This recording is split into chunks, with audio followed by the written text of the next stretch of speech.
زي ما انت شايفه كده، اطعم كزبريه او رز بالفول. عايزه اقول لك طعمه رائع. ان شاء الله ادخلي شوفي الفيديو واعملي الوصفه، هتعجبك جدا. وما تنسيناش في لايك واشتراك في القناه، وفي رعايه الله. السلام عليكم، اهلا بيكم، ازيكم؟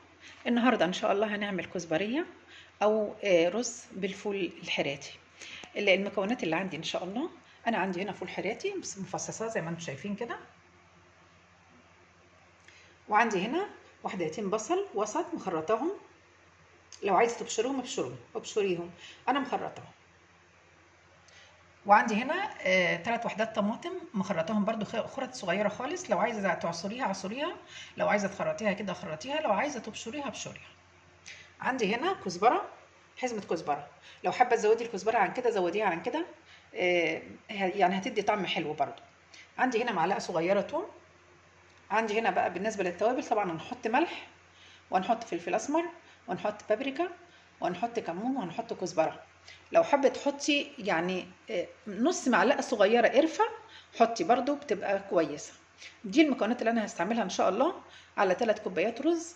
وطبعا بالنسبه مش هنستعمل سمنه، هنستعمل زيت، يعني الماده الدهنيه اللي هنستعملها زيت.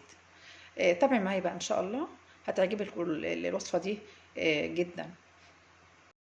زي ما انتم شايفين كده، انا حطيت هنا شويه من الزيت، زي ما انتم شايفين كده انا حاطه هنا شويه من الزيت. هنزل عليهم البصل،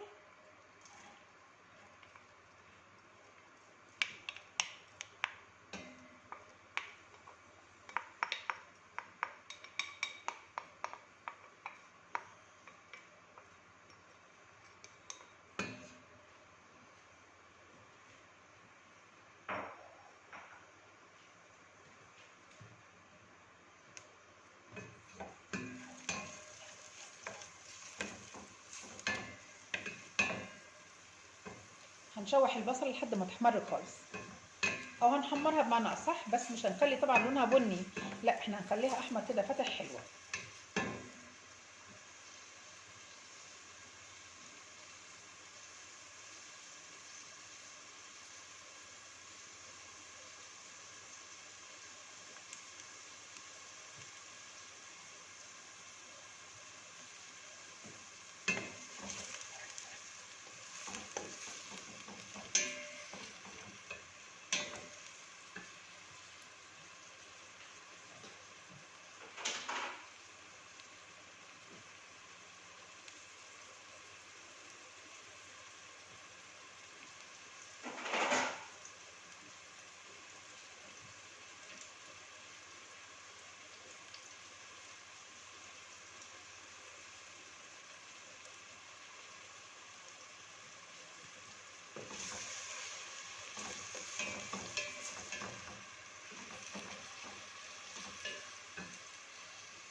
زي ما انتم شايفين كده، بعد ما خدت اللون الحلو ده هحط الثوم.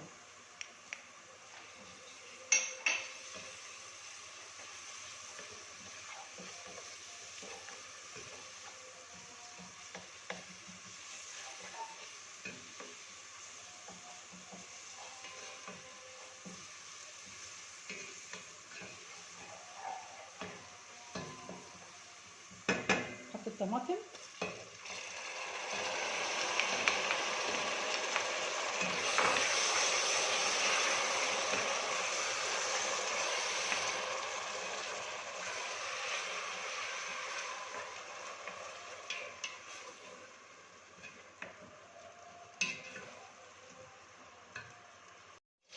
هحط الملح،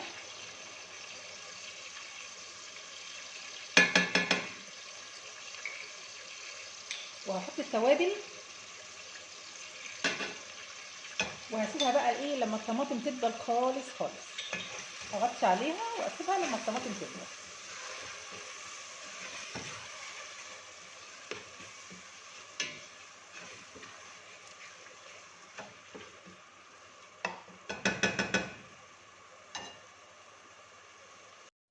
زي ما انتم شايفين كده. بعد ما الطماطم دبلت خالص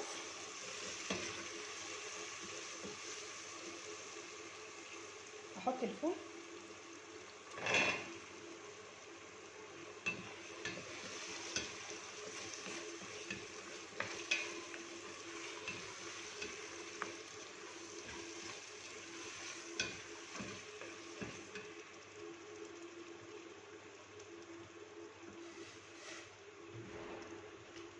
وهحط عليه الميه سخنه او ميه مغليه.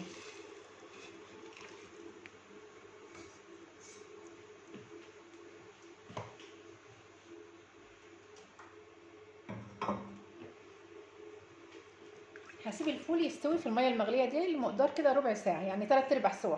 ما نسويهوش او يعني ما نهرهوش، 3/4 سوا كده، هياخد حوالي ربع ساعه.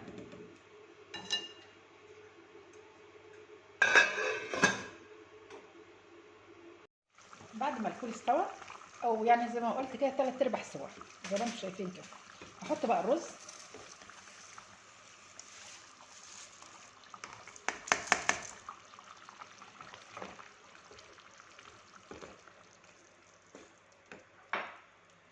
وهحط الخضره.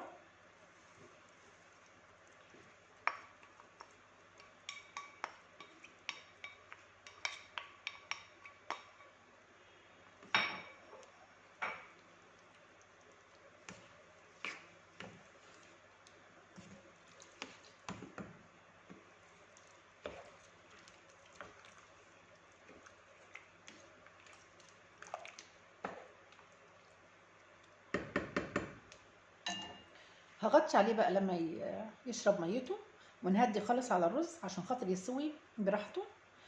وهنسيبه لما حد ان شاء الله هنشوفه بعد ما يستوي باذن الله.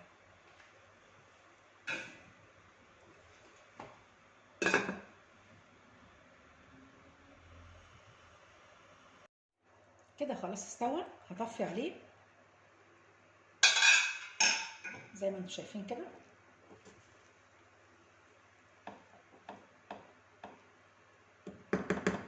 هطفي عليه بقى ان شاء الله